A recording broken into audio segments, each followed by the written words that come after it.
Okay, we'll get started. So thank you guys for joining. I greatly appreciate it. I'm going to see a few more people rolling in here. So today we're going to make a little bit of a shift, and we're going to do a session that's probably more operational in nature rather than strictly, conceptual. So we're going to create our checklists and kind of walk through that process, similarly to what we did in the webinar, if you actually joined that webinar. But this will be an opportunity for us to be able to have more dialogue, and you can ask questions and things like that. So as far as going through the content of how you're going to really think about taking your activity forecast and moving it into your checklists, I'll go through kind of the ways to think about that, best practices, and then obviously open up the floor for any questions. Sound good? Cool. All right, so let me go ahead and share my screen, and we will dive right in. Okie dokie. Can I get a thumbs up if you can see my screen? Perfect. Thank you. Thank you. All right, so just diving in, quick recap on where we've been. So first thing that we did is we looked at the lifetime value of our clientele. We started thinking about where we met these folks, where we engage with them, and the amount of GCI and transactions that they've brought throughout the years via referral or transactions themselves. Went into our core four. Hope you guys have definitely taken advantage of that. And then began building out our fish frame, right? Or our tackle box, if you will, kind of the tools in our toolbox and the arsenal that we have to really create the client experience that we want to. And we now are putting that all into the activity forecast. So I just want to pause real quick and ask the group, what was your experience of putting this into a quarter by quarter or 3 months at a time forecaster? I'd love your feedback. Feel free to just come off of mute whenever you'd like. Not all at once. Anybody brave enough to go first? Going once, going twice. Okay, well, if you feel like you want to add in at some point, feel free. But I'm hoping that by doing this, you really started to pass the gut test that we've talked about before, where you feel like you've got a better sense of where's my business development activity going over the next 3 months. And if you haven't done that, I'd highly recommend that you do it.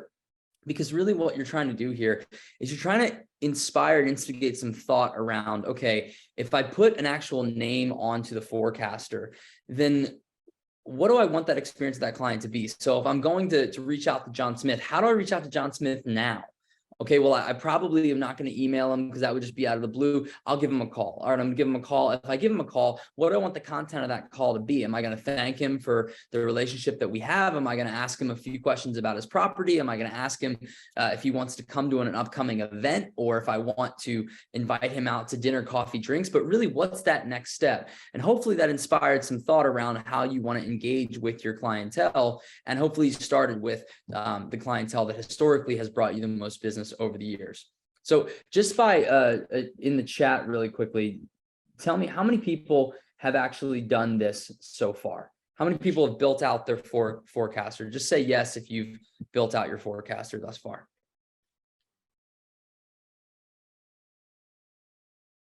Working on it. Okay.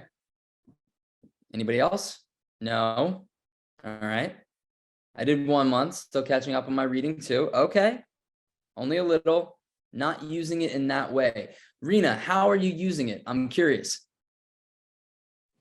Well, I think if I understand your question, I have my spreadsheet in Excel created with the different things that we're going to plan out, right? And instead of using it as a forecaster, I'm filling it in as I go. I feel like when I have a forecaster, I ignore it. And so I have this color-coded spreadsheet, which does motivate me, and I'm adding to it as I do things. So I have the different coffees I've been to, the gifts I sent out for Valentine's Day, my happy home anniversary thing. So I'm adding to it as I go, and that seems to motivate me. I want to fill this chart in. but I know if I fill it in advance, I'm not going to listen to it. I'm going to ignore it. So that's what I mean when I say I'm not using it that way. Interesting. Okay.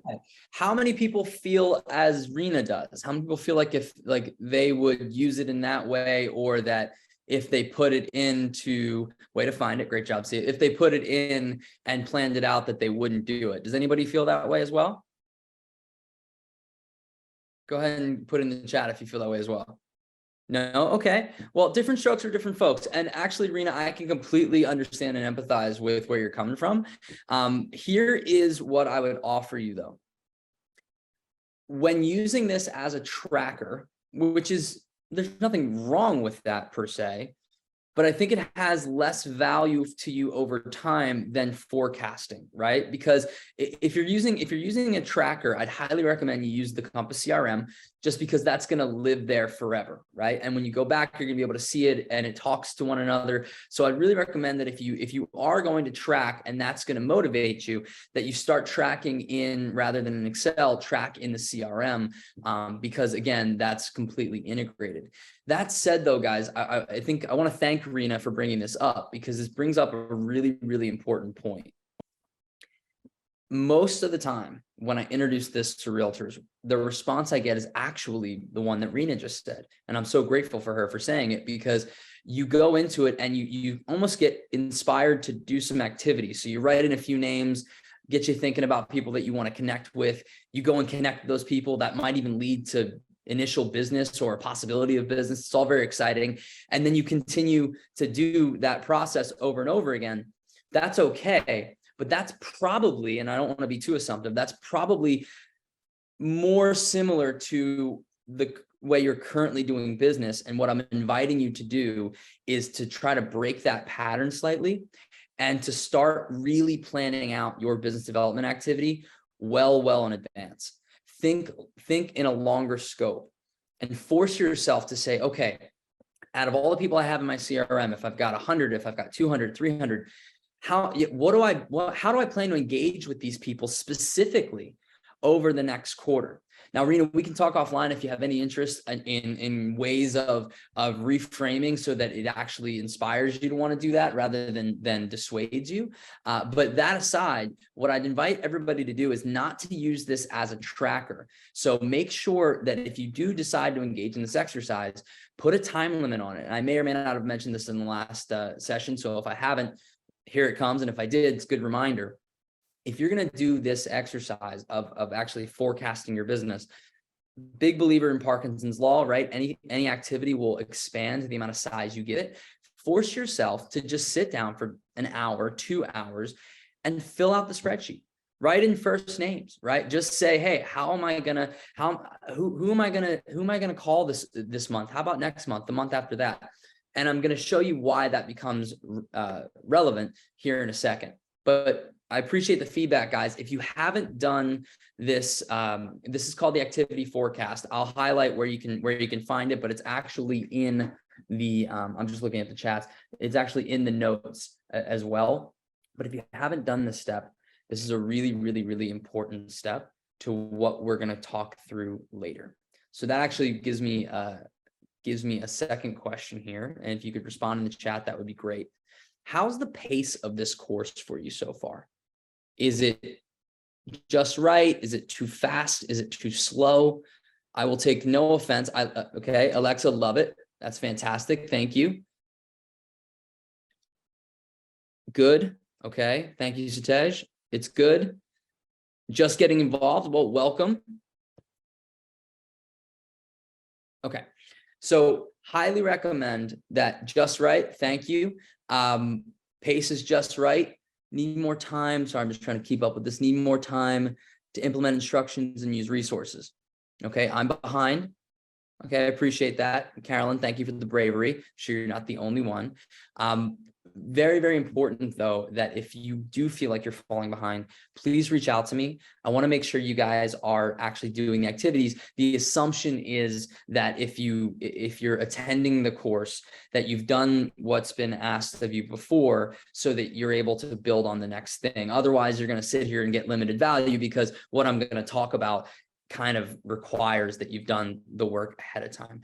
So neither here nor there, but let me dive into what we're going to do next. And really what we're going to do now is we're going to take it, once you have completed that activity forecast, we're going to put that into the Compass CRM via checklist. So really what we want to get to is a place where you know with confidence and certainty that you're going to touch X amount of people in your sphere over the next 3 months in a way that, like I said, passes the gut test, that you know aligns with your brand, that you've given some thought to, and that way it's all automated for you. So all you really have to do is open up your cell phone, see your task list, and execute each day.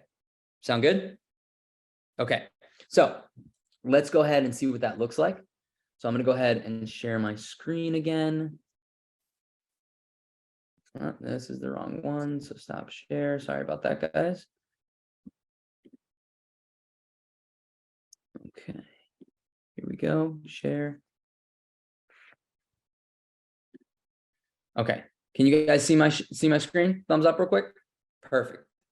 All right, so now what we're going to do is dive into the platform. And remember, this is really important because, again, we're not going to, as cliche as it might sound, we're not going to rise to our goals. We're going to fall to the level of our systems. And if nothing else, I hope that this gives you an idea of what the systems could be for you so that you're consistently taking action in a fun way that aligns with your brand. All right, so we automate. So let's go into the platform. And just as a temperature check really quickly here, and I'm really trying to figure out how I can see the chat as well. Hang on one second. Okay, just as a temperature gauge, how many people feel like they know how to, or they're currently using, is a better way to ask, currently using checklists as a business development tool, not just in the transaction, but using checklists outside of? How many people are doing that? Okay, no, yes, no, not me, yes. All right, sometimes. Great. Highly recommend, especially if you have teams, checklists are phenomenal. You can share the checklist. I'm actually going to send you a copy of the checklist I've put together after this session. Please don't just use it, not because it's proprietary or anything like that, but I really want you to create your own because it's got to align with your brand. It's got to align with how you like to communicate with people and really be something that you want to do. This has I can't stress this enough, very limited value if it's just a cookie cutter sort of process. Because at that point, we could all just go in and add all of our context to Robert Reffkin's action plan and just be done.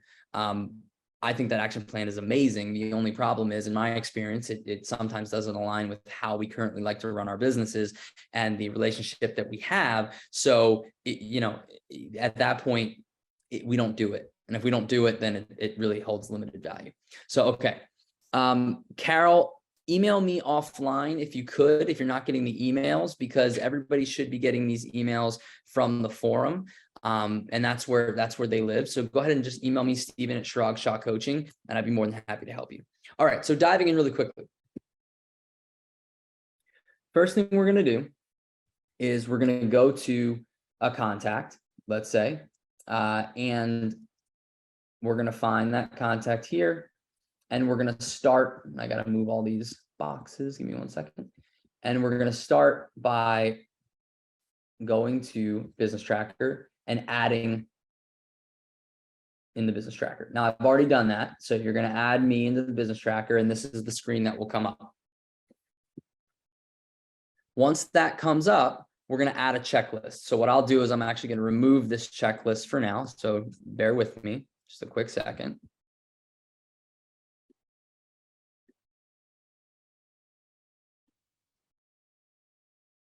This is like a game of Tetris. I keep having to move the screen around so that I can actually see what this is. So manage checklist if you ever care to. This is how you're going to remove the checklists. But let's start from scratch. Okay.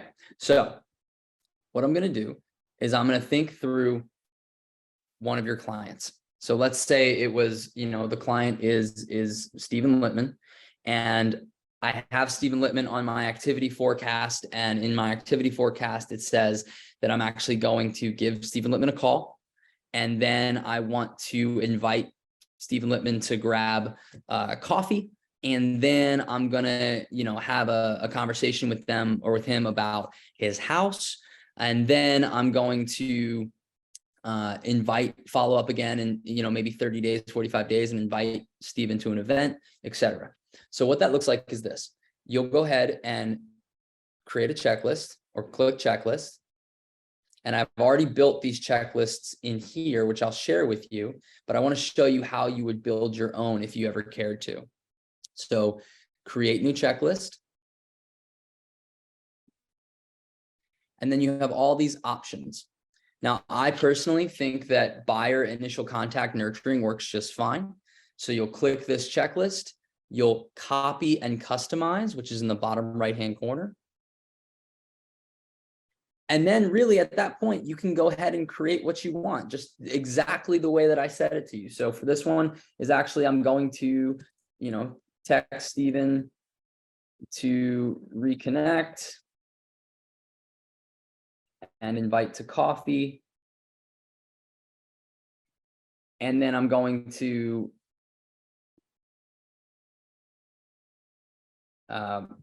after coffee, I'm gonna follow up with an invitation to an upcoming event, whatever that is for you. And you'll go ahead and customize these checklists. Make sure that you have when you create a task, it's after the start date. So what that means is, let me just move this. So this will begin on the checklist start date. And this will begin after, and then you decide on how much time. Now you're going to have the ability to change this and make it your own. But here's the real sort of value add that I want to leave you with. So I'm going to go back. So now you see the sort of operational side here of how you create a checklist. But what you'll have is you'll have these checklists. And I'm going to share these with you as well. But this is a forecasting example of someone who I've called and they've said, listen, we're actually planning on moving in the next 2 years. And then I've created one for someone who says, listen, I'm not moving for the next, 3, 4, 5 years, etc. But these are all sort of the steps. And what you want to do is you want to add that checklist to the client. So let's go back to me. You want to add that checklist to me and you want to stagger the start date. So I'm going to add the checklist just like that. And then what you can do is in these 3 little boxes here, if you guys can see that on my screen, you'll then say when you want to begin the checklist down here at the bottom, and you can select the date that works best for you. The goal here really should be that if you look at your activity forecaster, which I'll now migrate over to. So if you look at this forecaster, which I share with everybody, and I'll show you where you can find it again in the form if you haven't used it, you really want to then say to yourself, okay, so if I've got 20 gratitude calls to get through in this month, then when am I going to make them? And in later sessions, we'll talk about time management and how I would recommend best practices around prospecting. But the goal really here should be that if you add all of these folks with a customized checklist, and you're able to stagger it out, then ultimately what should happen is you should have in a given day, maybe 2 or 3 calls to make, a dinner or coffee drinks invite to send out, maybe a DM or 2 to get out on your cell phone as well. And maybe you have it on your task list that this would be a good person that you should give a referral to. And then, by the way, that's what this section stands for, referrals. I think the best way to actually build a pipeline of people giving you referrals is to start by giving them referrals. And you can do that strategically. So I'll pause there for a quick second. What questions does that inspire?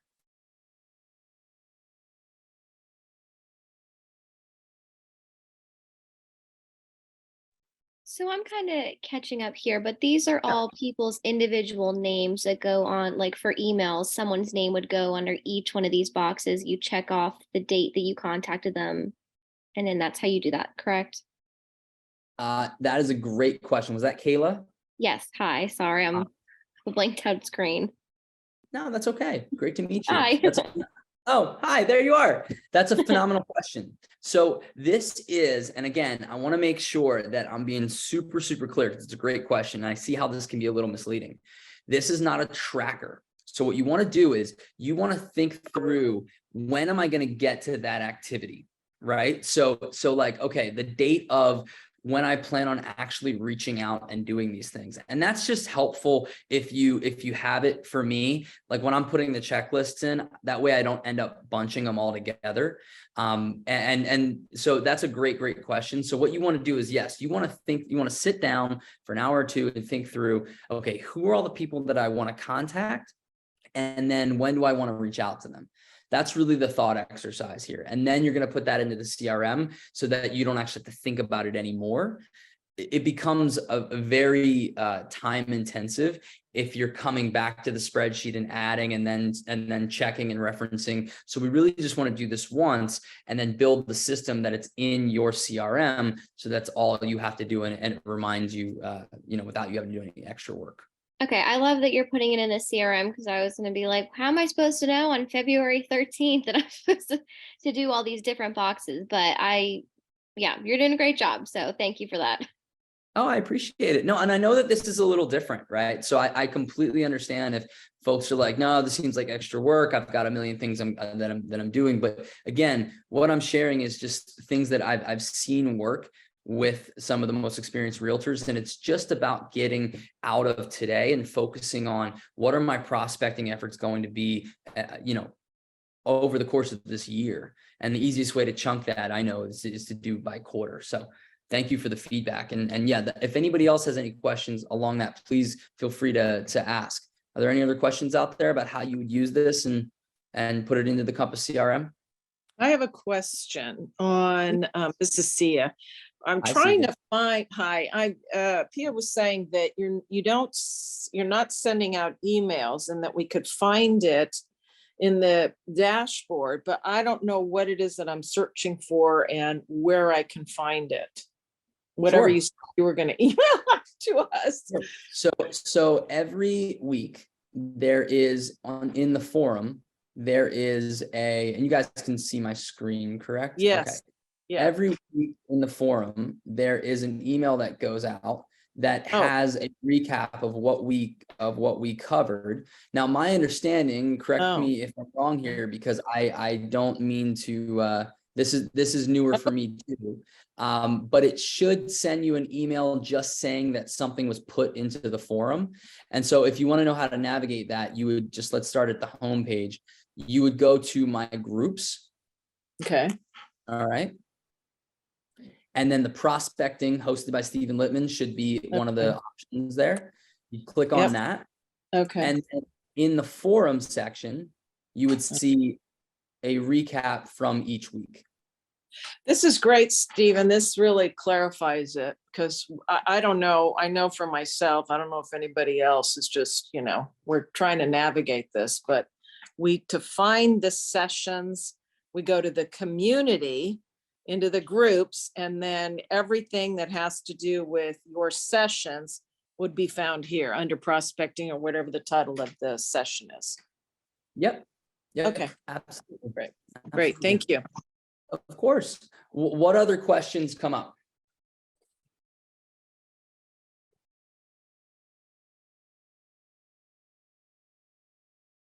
No? Okay. So yeah, go right ahead.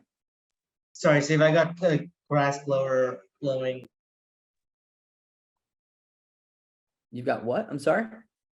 I'll come back in a minute. Oh, no worries. No problem, Satish.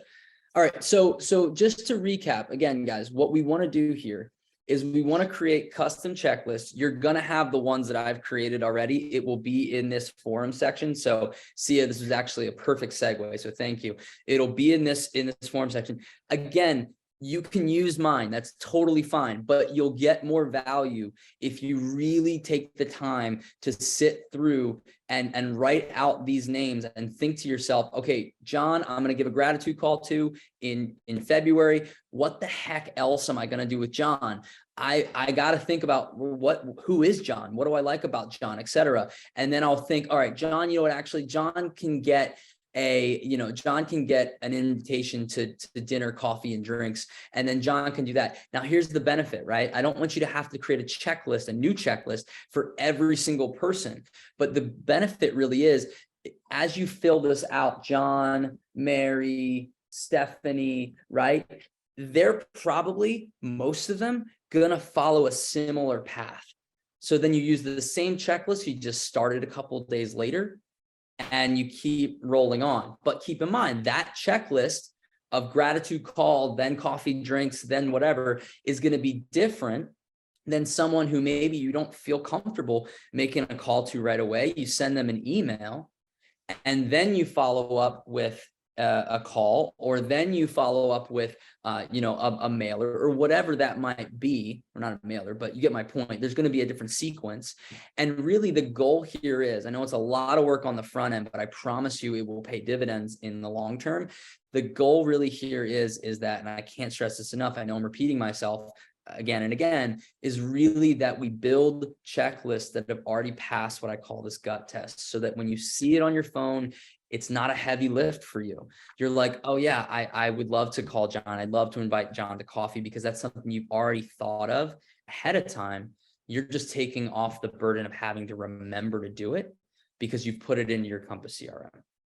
So is this what you're referring to as the checklist? This is not the checklist. This is the forecast. No, okay, I gotcha. Okay, yeah. And then the checklist would be this. This would be the checklist that you've created. It's just a list of tasks, frankly. And do you have that checklist in here in the forum? Yep, I do. So when you go ahead and add checklist, if you look at the screen here, if it's not in the forum yet, it will be in the recap. Oh, okay, great. Okay. But if you go into the checklist here, yeah, you'll have your lists of these checklists. So these two, the forecasting examples, they will be in your checklist. You'll copy them over. But again, I would recommend that you create your own. So you have about 5 or 6 here that you can use at any time. And those are checklists that meet with your, like I said, your sequence of events. Well, I have to tell you, this is really simplifies it, that, how do I focus on, the top people that I'm transacting with or going to transact with, and that I know that if they're on that list, the activity list, that's where I'm going to focus. I pull it from my CRM, put it on the activity list. I look at that and it's like, oh, remember to email Joe Smith. Yep. Yeah, it's really good. Real good. Thank you. I really appreciate you saying that. Yeah. So Tej, you had a question, my man?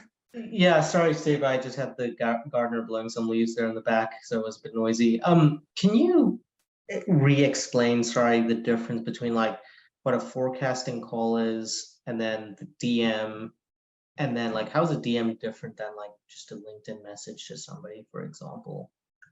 Just those three categories. That you bring up an amazing point, okay? But it really just comes down to how you feel. So what's really the difference operationally between writing a DM to somebody and writing them a message on LinkedIn? Not very much, except for the fact that you have to feel comfortable to write somebody a DM, because that's how you like communicate with them. DMs, by the way, are in Instagram direct message for anybody who doesn't use that lexicon. And then LinkedIn obviously could be someone, for example, that you maybe don't follow on Instagram. You're not as close, or maybe there's a connection with, a company that you work with and you want to connect that way, or whatever the case may be. But it's inspiring you to think creatively in multiple lanes of how you're going to make contact with these folks. So a forecasting call, though, that's to answer the other part of your question, is really a question around you wanting to take inventory of where they are in their journey of buying and selling homes. You want to be able to better serve them. And so that way you want to get ahead of where they're, what's their next step. I mean, most people don't decide to move like at the drop of a hat. So you're really interested far outside of the transaction on where they are in that journey and how you can be helpful to them. And that gives you the insight to figure out, okay, like if they're not planning to move until another, couple months, or another couple of years, what do I want that experience of me to be for them over the next 2 or 3 years? Because that way I can have some say in how many referrals I get over that time, because I'm not targeting them to sell them a house. I'm targeting them to get referrals, to get closer with them, to be able to add additional services so that by the time it is time to sell that house, I've already integrated myself so deeply in that relationship and in their lives that there's no doubt that they would use me rather than somebody else. But great question. I see a lot of other hands up. So let's go ahead and whoever wants to go next, I see Heather. Do you still have a question? I do. I was wondering if you have a certain number of times per year or categories of touches that you recommend. Like you said, you group people by quarter. Mhm. Do you have certain ways that you recommend touches should be done, like a call, a coffee, et cetera, et cetera? Absolutely. So I would put it in exact proportion to your lifetime value of clientele. And I would use your own intuition as well. And what I mean by that is some people, more likely the people that are at the top of your lifetime value of clients, right? You've got deeper relationships. They probably, if they're at the top of that list, they probably have referred you more, which means that's something that they actually do. And for those people, I would put in many, many more touches as long as the touches are valued, right? And that's going to be another thing we'll talk about later when we talked about client segmentation. We're going to, in this course, we're going to talk through sort of best practices around figuring out, hey, I do these 10 things for you, right? I send you a holiday card. I do that, anniversary of your home, all that kind of good stuff. Do you value that? Like, do you want that? Like, is that how we engage? Like, what do you like about the way I engage with you? So you'll sort of tweak that as you go. But to answer your question in a simple format, there is no like black or white answer. What I would say is the people that already refer you and like to refer you, I would double down on that. And I would touch them as often as it becomes valuable to you, as long as you don't see diminishing returns, right? So if there is such a thing as too much, right? Like, so we want to figure out for those people, hey, if you've given me a referral every 2 years, what has inspired that referral? And then maybe you can tweak it so they give you a referral every 1 year just by doubling down on that activity. So I don't know if that fully answers your question, but that would be sort of my first stab at how to answer that. Did that help? Yes, it does. Thank you so much. Okay. Of course. Okay, I see Carol. Carol, you have a question still? Yeah, I did, because my impression of Business Tracker was that you're using that for active clients, like people that you're working with right now to buy or sell a property, because then it goes into like our whole transaction file gets uploaded and everything gets moved from nurturing to closing in Business Tracker. So are you saying when you're talking about assigning tasks to like past clients that aren't ready to move yet, but of course one day they will, I mean, am I supposed to be pulling them into Business Tracker and kind of mucking that all up with, because it just seems like I have these touches to past clients that I do in a systematic way, but not having them right in Business Tracker. So I'm a little confused with that.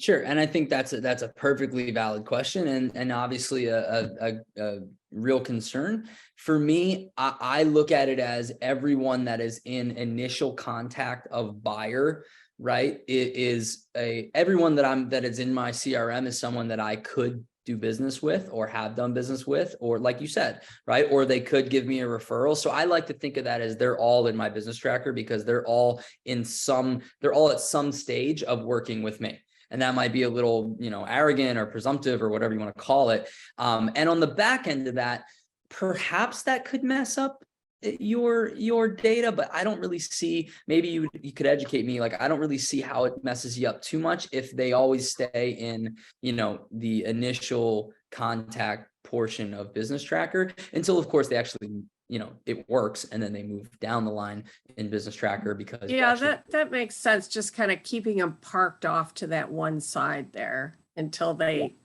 really start activating. And then maybe your touches aren't as frequent as they are with people that you're actively working with right now. Absolutely. And I'll tell you really quickly why I love business trackers so much. And this might just be personal preference and style. I just really, really, really like this sort of command center. I really enjoy that everything is right here. And frankly, you know, listen, much smarter people than me put the Compass system together.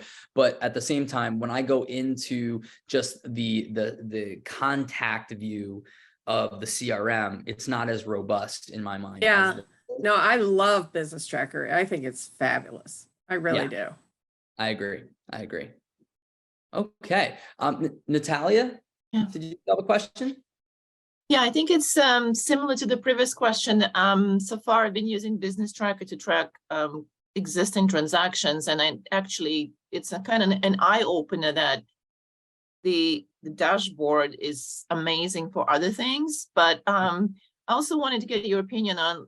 So far, I've just been like creating a lead entry and then assigning a task to it or multiple tasks, and then having those tasks pop up, in my dashboard.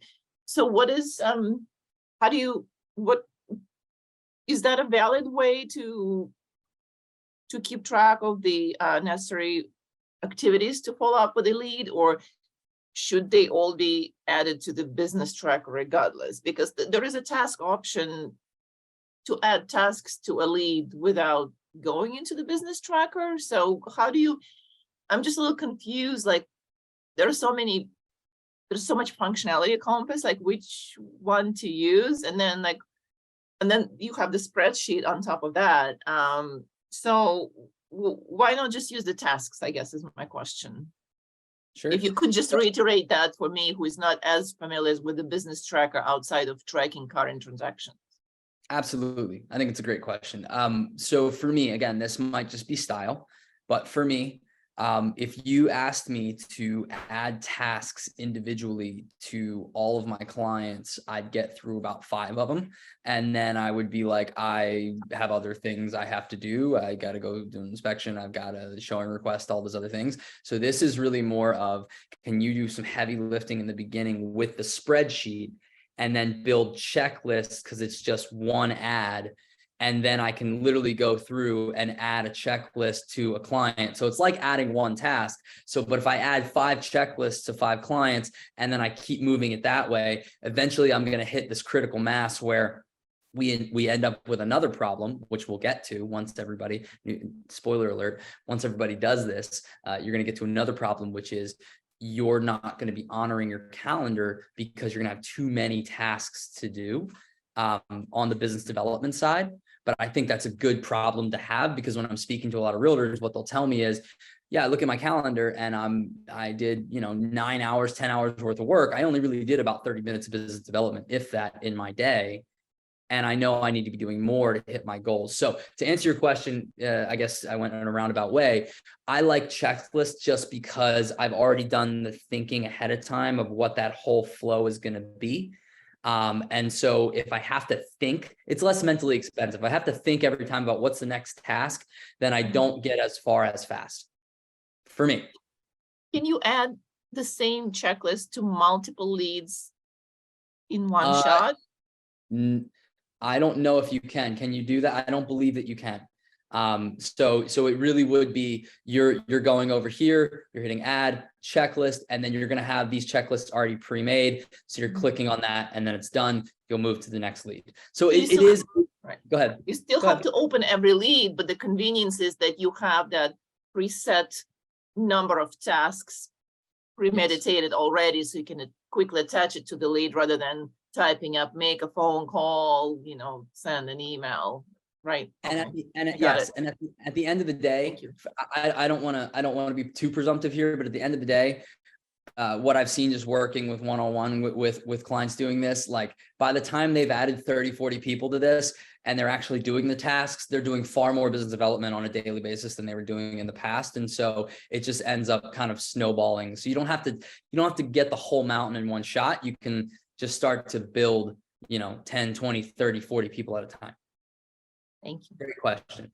Pia, did you have a Steven? question? Yeah. To Natalia and Carol's point, can't we just do this as an action plan and then apply it to 5 people at one time and do the task, because those tasks are going to come up in our dashboard as tasks or daily tasks.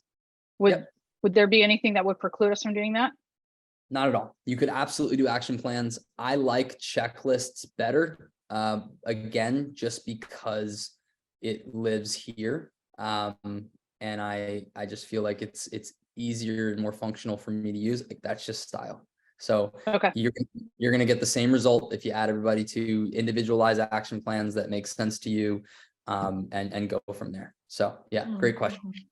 I'll add to that on the checklist thing.